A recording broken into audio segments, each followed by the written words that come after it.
నినాదం తీసుకుని అనుకోవచ్చా? ఎట్లా చూడొచ్చు? చూడండి బ్రదర్, బీసీల ఇష్యూల్లో రాజకీయాలు తగదు, ఎస్సీల వర్గీకరణలో కూడా రాజకీయాలు తగదు. ఎందుకంటే 30 ఏండ్ల నుంచి అనేక మంది బిడ్డలు ప్రాణత్యాగాలు చేసి, మాదిగలు పోరాటాలు చేసి, ఆత్మాహుతులు చేసుకొని తెలంగాణ ఉద్యమంలో మనం ఎంత బీభత్సంగా యుద్ధం చేసినామో ఎంఆర్పీఎస్ సంస్థ ద్వారా కూడా అట్లా యుద్ధం చేసింది. సరే, ఇవాళ మందకృష్ణ మాదిగ గారు బీజేపీతో ఉన్నారా ఇంకోరితో ఉన్నారా అన్నది పక్కన పెడితే ఈ రాష్ట్రంలో ఉండేటటువంటి మాదిగలకు న్యాయం జరగాలని ఆనాడు వర్గీకరణ కోసం అసెంబ్లీలో కూడా తీర్మానం చేసి మేము పంపడం జరిగింది. ఇప్పటికి కూడా మేము అదే మాటకు కట్టుబడి ఉన్నాం. తీర్మానం చేసి పంపడం అన్నది ఆనాడు ప్రభుత్వం చేసింది. ఇప్పుడున్నటువంటి ప్రభుత్వం ముందట ఉన్నది వాళ్ళు అమలు చేసేటటువంటి ఆస్కారం. ఎందుకంటే ఈ మధ్యకాలంలో సుప్రీంకోర్టులో పాజిటివ్ తీర్పు వచ్చింది. మరి అమలు చేయాలని చెప్పి, యథాతథంగా తీర్పు అమలు చేయాలని చెప్పి మేము కాంగ్రెస్ పార్టీని డిమాండ్ చేస్తూ ఉన్నాం. దీంట్లో రాజకీయాలు దయచేసి చేయొద్దండి. బీసీలకు సంబంధించి కూడా మీరు జనాభా లెక్కలు తక్కువ చేసి చూపించేటటువంటి చిల్లర మల్లర ప్రయత్నాలు దయచేసి మానుకొని సమగ్రంగా బీసీలకు న్యాయం జరిగే విధంగా చేయాలని కోరుతున్నాం. 2011 క్యాస్ట్ సెన్సస్ ప్రకారంగా చూసుకుంటే ఓసీలకు 15% ఇంక్రీజ్ అయింది, ఎస్సీలకు సంబంధించి 17 అట్లనే ఉంది. మీరు చెప్పినట్టుగా పారదర్శకత లేదని అంటున్నారా? ఒకవైపు మంత్రి మాత్రం 15వ తేదీలోపల స్థానిక సంస్థల ఎన్నికలకు పోదామంటున్నారు. నేనేమంటున్నా బ్రదర్ అంటే, సమగ్ర కుటుంబ సర్వే చేసినప్పుడు అంటే ఇది అథెంటిక్ లెక్కలని చెప్తలేను, చాలా మంది మేధావులు నాతో షేర్ చేసిన డేటా నేను చెప్తున్నా. ఇదివరకు 2014లో 8% ఉన్న ఓసీల సంఖ్య ఇప్పుడు 15%గా, అంటే 13.3% హిందూ ఓసీ, 2% ముస్లిం ఓసీ కలిపి 15.3% అన్నట్టు ఇప్పుడు ప్రభుత్వం నిన్న లెక్కలు చెప్పడం జరిగింది. ఓకే, ఒక నిమిషంకి యాక్సెప్ట్ చేద్దాం. ఒకవేళ ఓసీల జనాభా 8 నుండి 15 పెరిగిందంటే మరి బీసీల జనాభా కూడా అంతే పెరగాలి కదా, ఎస్సీల జనాభా కూడా అంతే పెరగాలి కదా, ఎస్టీల జనాభా కూడా పెరగాలి కదా.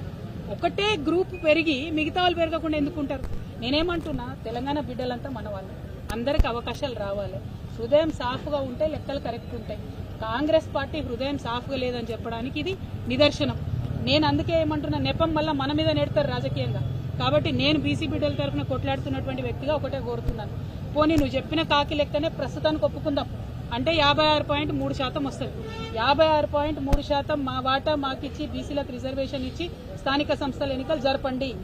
తర్వాత కూడా నిరంతర ప్రక్రియలో భాగంగా ఈ డేటాను శుద్ధి చేయండి. ఎందుకంటే కేవలం రాజకీయ రిజర్వేషన్లే కాదు, రేపు విద్యా అవకాశాలు ఉంటాయి, ఉద్యోగ అవకాశాలు ఉంటాయి, ప్రమోషన్లు ఉంటాయి, అనేక అంశాలు ఉంటాయి, లోన్లు ఉంటాయి, ప్రభుత్వ పథకాలు ఉంటాయి. కాబట్టి డేటా ఎప్పటికైనా కరెక్ట్గా ఉండాల్సిందే.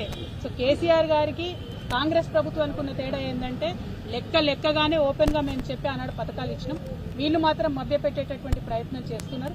ఈ అంశాన్ని తెలంగాణ బీసీ సమాజం దయచేసి గుర్తుంచాలి.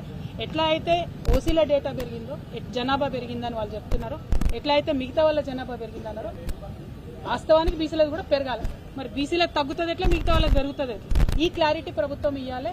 కానీ ఆ క్లారిటీ ఇచ్చే నెపంతో మాత్రం రిజర్వేషన్లు ఇవ్వకుండా ఆపొద్దు అనేటటువంటిది నా డిమాండ్.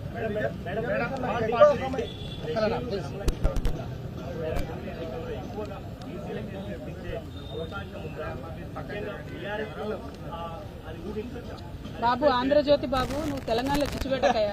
నేను అనేది ఏంటంటే, ఇప్పుడున్నటువంటి ప్రధాన సమస్య ఏంది? ఇప్పుడున్న స్థానిక సంస్థల ఎన్నికలలో బీసీలకు కామారెడ్డి డిక్లరేషన్ ప్రకారం రిజర్వేషన్లు ఇస్తారా అయ్యారా? కామారెడ్డి డిక్లరేషన్లో 42% అన్నారు. ఇవాళ జనాభా లెక్కలలో వాళ్ళే 56% అంటారు. నేనేమంటున్నా, 56.3% రిజర్వేషన్ ఇవ్వండి, ఇచ్చి ఎన్నికల బోర్డు అంటున్నాం. అంతకుమించి వేరే ఏం లేదు. అసెంబ్లీ ఎన్నికల సంగతి అప్పుడు చూద్దాం. స్థానిక సంస్థల ఎన్నికలలో మాత్రం కాంగ్రెస్ పార్టీ వాగ్దానానికి నిలబడి ఉండాలి. Thank you. జై తెలంగాణ.